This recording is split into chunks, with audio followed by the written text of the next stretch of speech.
Tanggal 26 Juli tahun 2026, kita ada di minggu akhir bulan pendidikan. Dan yang menjadi tema kita saat ini memulai perubahan besar dari kepedulian kecil pada pendidikan. Memulai perubahan besar dari kepedulian kecil pada pendidikan.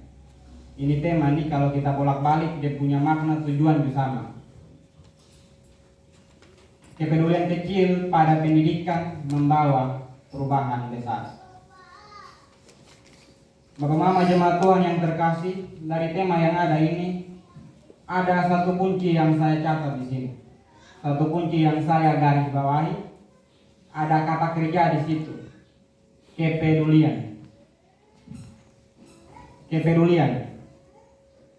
Seseorang bisa peduli, adanya kepedulian tentu banyak motivasi. Ada beberapa poin yang saya catat di sini bagaimana seseorang itu bisa peduli. Mungkin Bapak Mama punya poin yang lebih, tapi saya catat 4 di sini. Seseorang itu bisa peduli karena rasa empati. Karena dia merasa hal yang sama terjadi pada orang lain, dan karena rasanya dia tergerak untuk peduli dan mungkin bantu. Pada bulan yang lalu, beberapa minggu yang lalu kita belajar tentang orang Samaria yang murah hati. Itu karena empati dia peduli. Lalu ada motivasi lain, pengalaman pribadi. Ada yang merasa peduli karena dia pernah ada di posisi itu. Dia pernah susah, kendala, dan ada orang yang susah, dia merasa perlu untuk peduli. Dan yang ketiga, karena didikan. Ada orang yang peduli karena didikan orang tua, di sekolah, di gereja. Faktor didikan. Dan yang terakhir, yang keempat, seseorang bisa peduli itu karena tuntutan sosial. Karena dia hidup beragam, banyak orang, dia merasa perlu untuk peduli.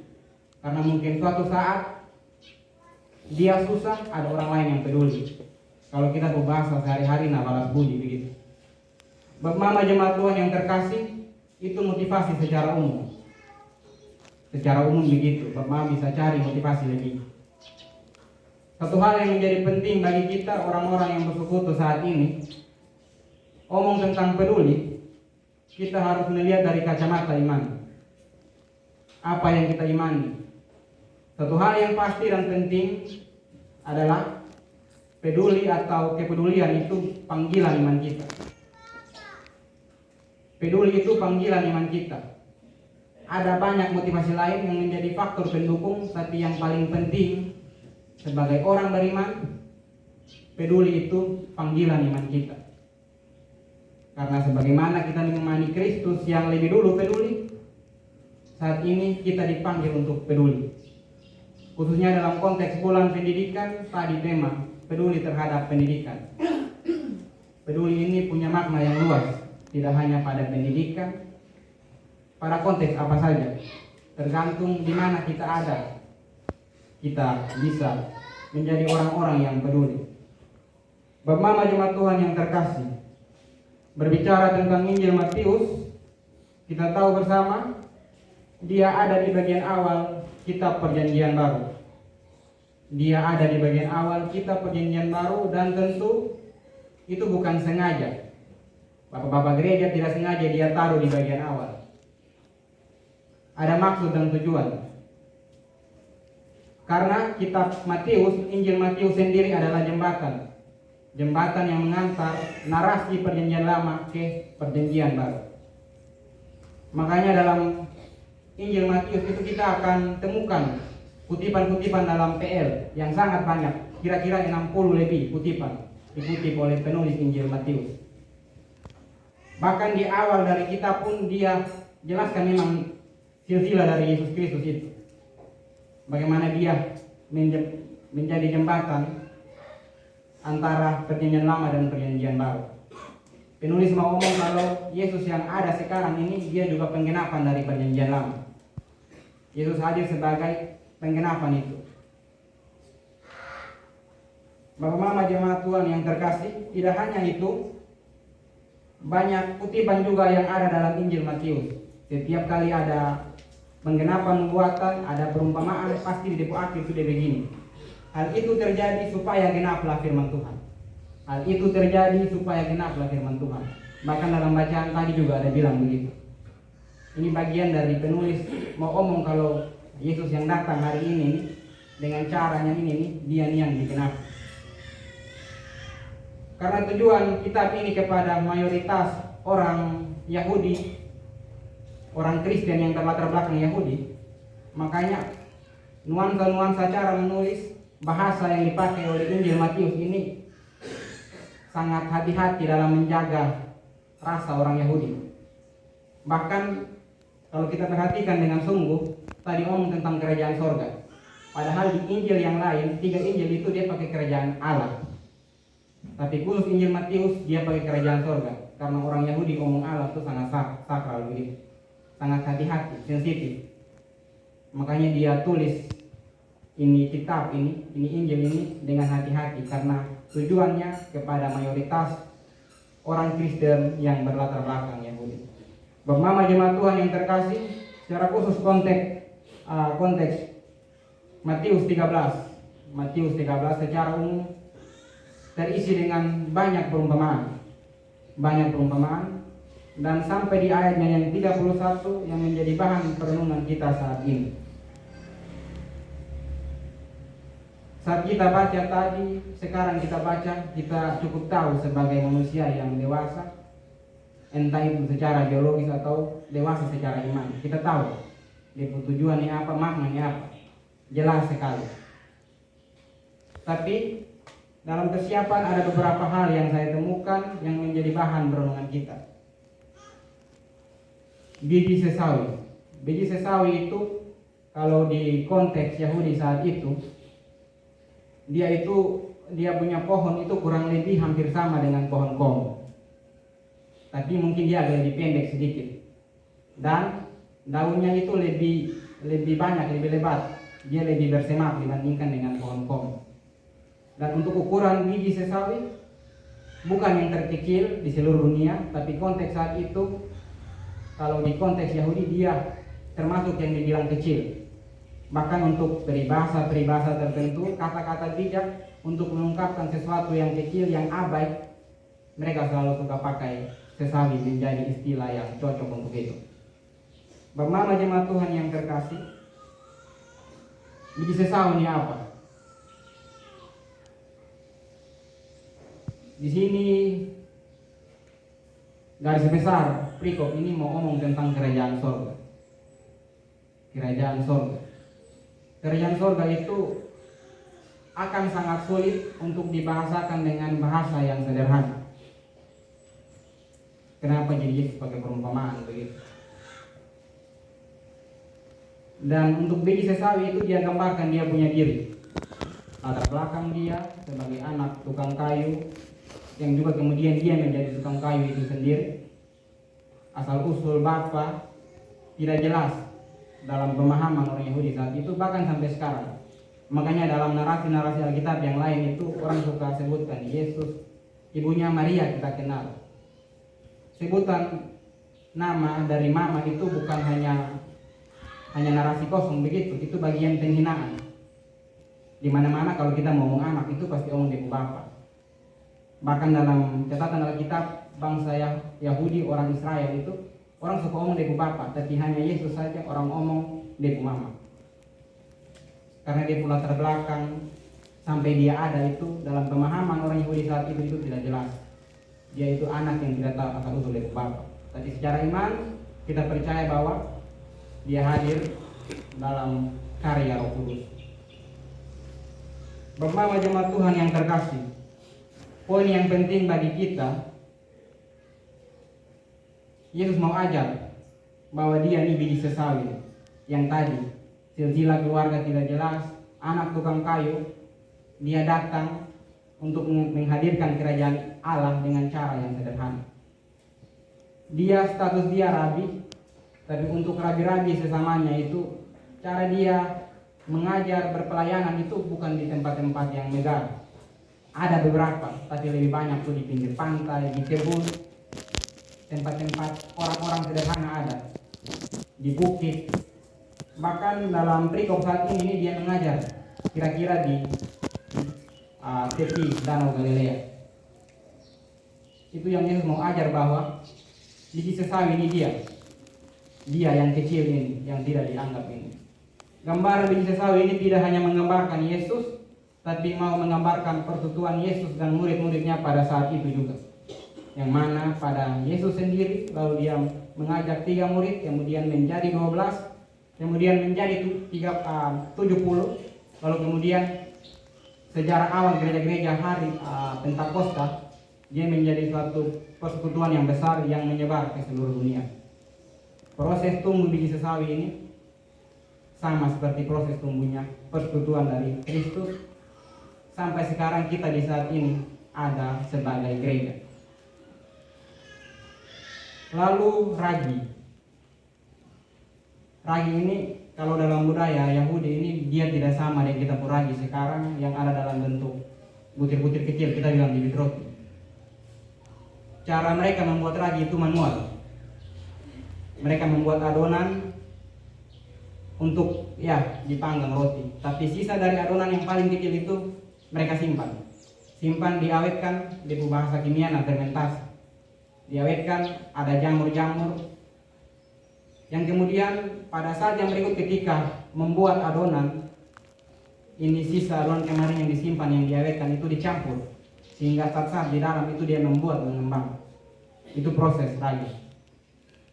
Bapak jemaat Tuhan, cara kerjanya sama, tidak kelihatan. Sebagai maksud penulis mau ngomong kalau cara kerja yang tidak kelihatan, yang kecil, dia hanya ngomong satu orang yang kerja di situ, seorang perempuan.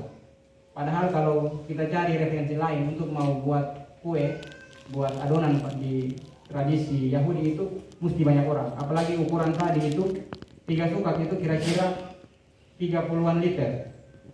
Jadi bisa 20-30 kilo lah untuk ukuran satu perempuan. Tapi poinnya nih supaya orang jangan tahu cara kerja bagaimana sampai dia kembang.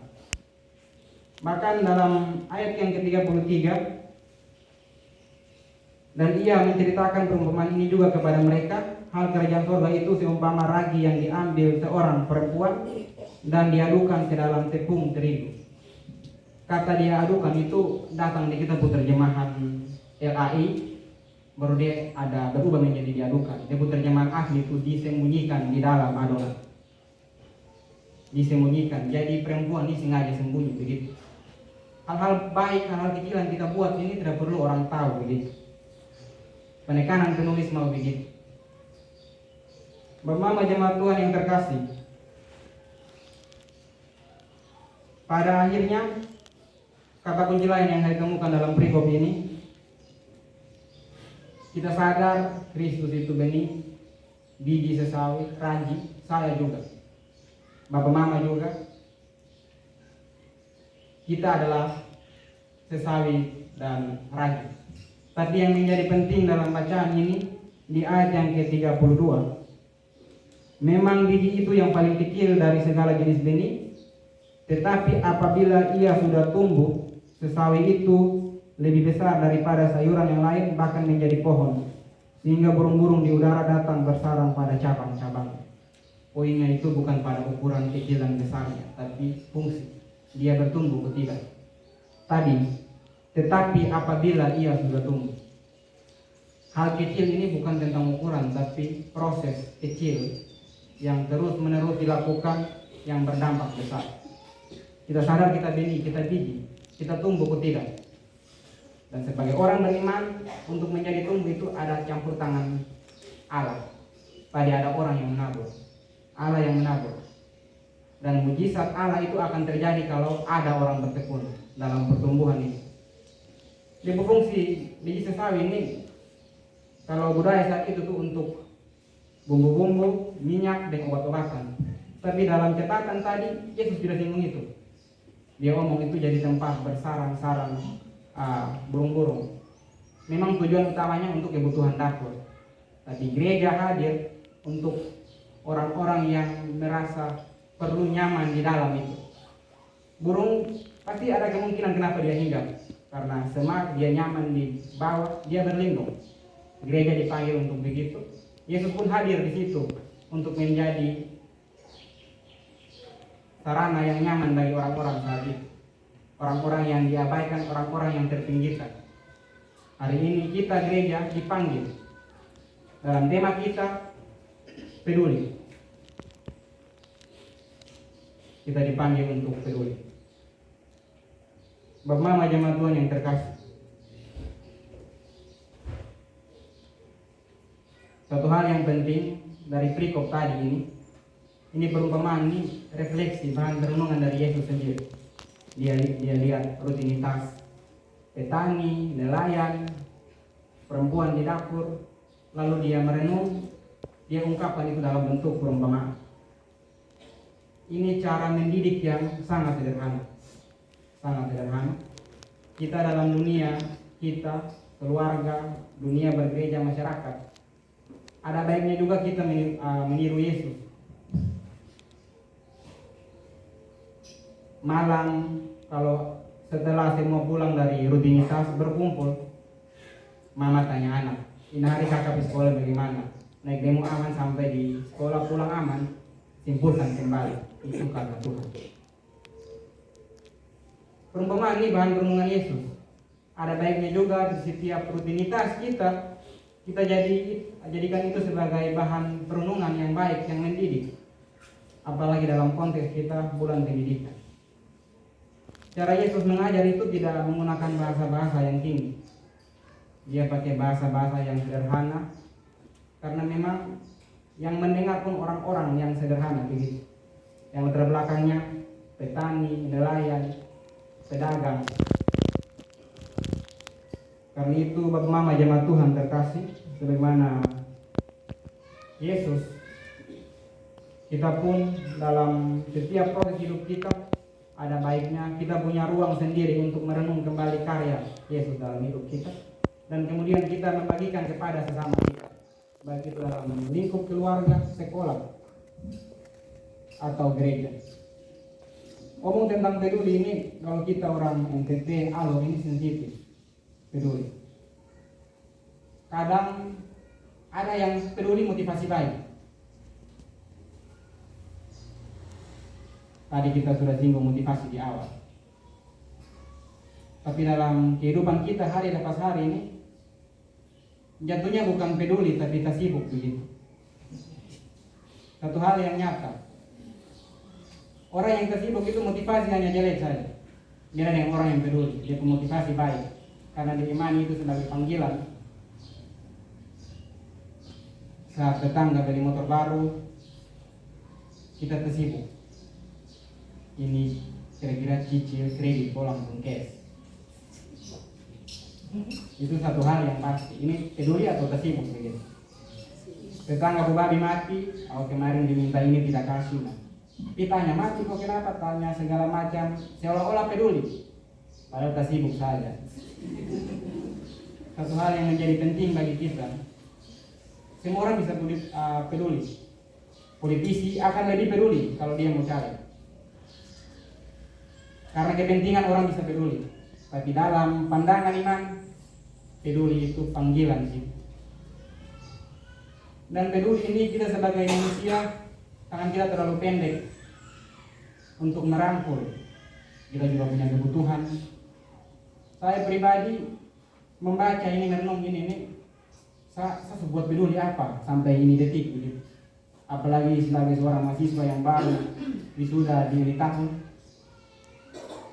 Tapi saya mulai merenung dalam perjalanan. Bahasa peduli yang paling sederhana, bentuk peduli yang paling sederhana itu doa. Doa ini tidak perlu unsur materi apa, uang apa, tapi dengan kata-kata yang sungguh. Apalagi sebagai orang beriman yang percaya Tuhan itu ada, kita berbahasa yang kita sampaikan ke Tuhan itu akan kembali di orang yang sementara dalam kendala. Bahasa peduli paling sederhana itu doa. Saya punya satu cerita, kesaksian, kisah nyata. Ini kesaksian saya pada masa praktek di suatu tempat.